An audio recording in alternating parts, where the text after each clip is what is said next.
சுந்தர காண்டம் சர்க்கம் 4.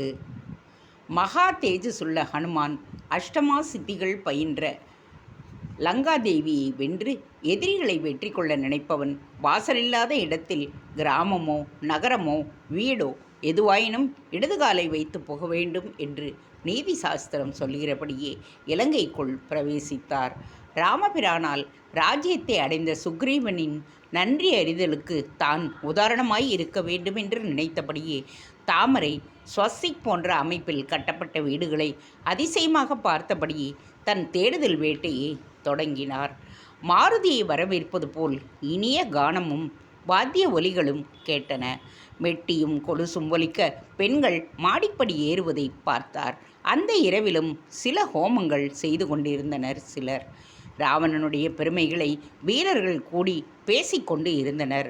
ஒற்றர்களின் சஞ்சாரத்தை பார்த்தார். அமைச்சர்களின் மாளிகைகளை ஆராய்ந்தார். ஜடாமுடி மேல் தரித்த சந்நியாசிகள், ஒற்றை கண், ஒற்றை காது, 3 ஸ்தனங்கள், ஒற்றை ஸ்தனமுடைய மங்கையர், கூன் முதுகு, கோணக்கால் உள்ளவர்களையும், பீரங்கிகளாக ஏங்கிக் கொண்டிருப்பவர்களையும், ஆயுத பயிற்சி செய்பவர்களையும், வான பயிற்சியாளர்களையும் கண்டார். ஒரு இடத்தில் குத்துச்சண்டை நடந்து கொண்டிருந்தது. நர்த்தன சாலையில் புகுந்து பார்த்தார். குதிரை கொட்டடி, யானை தொழுவம் ஒன்றையும் விடவில்லை. பொக்கிஷ சாலையிலிருந்து தானிய கிடங்குக்கு தாவினார். அங்கிருந்து நடுநாயமாக தங்கத்தால் அமைக்கப்பட்ட இலங்கேஸ்வரனின் அரண்மனைக்குள் நுழைந்தார்.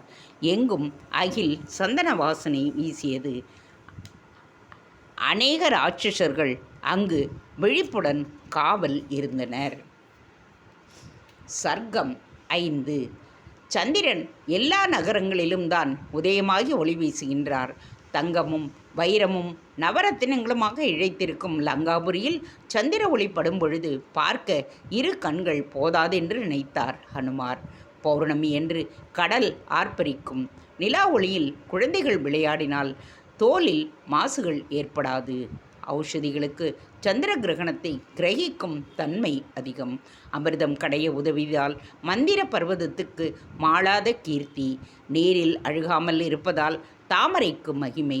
பிரதோஷ காலத்தில் கடல் அலையில் நிற்பதால் தேஜஸ் அதிகரிக்கும். அதுபோல ஹனுமான் பாதம் பட்டதால் இலங்கை புனிதமாயிற்று.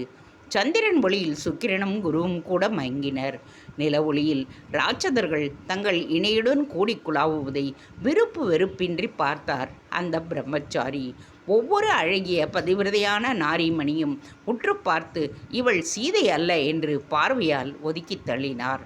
நேரம் செல்ல செல்ல கவலை அவரை ஆக்கிரமித்தது. சம்பாதி தன் தீர்க்க திருஷ்டியால் பார்த்து சொன்ன பிறகு இடத்தை ராவணன் மாற்றியிருக்கலாமோ என்று கூட சந்தேகித்தார். சர்க்கம் 6.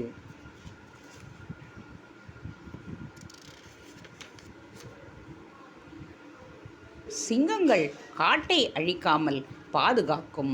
அடர்ந்த காடோ சிங்கங்கள் மறைந்து கொள்ள உதவி செய்யும். அதுபோல இலங்கையின் சந்து பொந்துகள் மாருதிக்கு மறைந்து செல்ல உதவின. தங்க வெள்ளி தந்த ரதங்கள் அழகிய வேலைப்பாடுகளுடன் கூடிய அந்த இரவு நேரத்திலும் ரதங்கள் ஓடின. அபூர்வமான பட்சிகளும் மிருகங்களும் பாதுகாப்பாக வளர்க்கப்படுவதையும் பார்த்தார். அங்கு இல்லாத பறவைகளோ மிருகங்களோ உலகில் கிடையாது என்றே சொல்லிவிடலாம். பிரகஸ்தன், மகாபார்ச்சுவன், மகோதரன், விரூபாட்சன், வித்யுன்மாலி, வஜ்ரதம்ஷன், சுகன் போன்ற பல பிள்ளைகள் மந்திரிகள் இல்லங்களை தேடியபடியே கும்பகர்ணனின் மாளிகைக்கு வந்தார். மாமிசமலை போல் உறங்கிக் கொண்டிருந்த கும்பகர்ணன் அருகே தெரியாமல் போய்விட்டார். அவனுடைய மூச்சு காற்றால் தூரத்தில் இருந்த திரைச்சிலைகளும் ஆடிக்கொண்டிருந்ததை அவர் பார்க்கவில்லை. வினாடியில் அவர் கும்பகர்ணனின் மூக்குக்குள் இழுக்கப்பட்டார். இப்படி புத்தி கெட்டு மாட்டிக்கொண்டு விட்டோமே என்று வேதனைப்பட்டார்.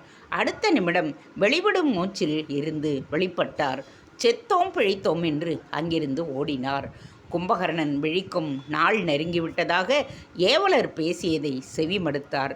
தூங்கிய மாதங்களில் கொண்ட பசி நீங்க அண்டா அண்டாவாய் உணவு வகைகளும் குடங்களில் மது, பால், தயிர் போன்ற பானங்களும் வைத்துக்கொண்டு காத்திருக்கும் அரக்கர்களை பார்த்து வியந்தார்.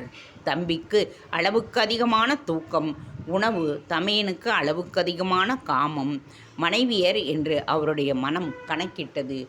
கம்மென்று துளசியின் நறுமணம், வாசலில் இருபுறமும் சங்கு சக்கர திருநாம அடையாளங்கள், பிறைகளில் முத்துப்போல் எரியும் தீப ஒளி. இது ராவணனின் மற்றொரு தம்பியான விபீஷ்ணனின் மாளிகை என்பதை காவலர்களின் பேச்சிலிருந்து தெரிந்து கொண்டார்.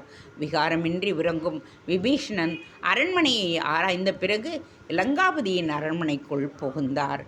சூலம், எரியீட்டி, கத்தி முதலிய ஆயுதங்களுடன் கோர அரக்கிகள் அங்கு காவல் இருந்தனர். ஜம்பு நதியிலிருந்து சுத்த தங்கம் கொண்டு வந்து ஆபரணங்கள் செய்து போர் யானைகளுக்கு பூட்டியிருந்தான் ராவணன். சந்திர ஒளிப்பட்டு அவை மின்னின.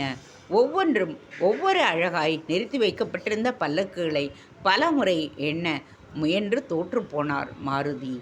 மரத்தினால் அமைக்கப்பட்டிருந்த செயற்கை மலையில் பல ஸ்திரீகள் சஞ்சரித்து கொண்டிருந்தனர். உயரமான மதில்களை அரணாக கொண்ட சோலையில் மயில்களோடு விளையாடி கொண்டிருந்தனர் சில மடந்தையர்.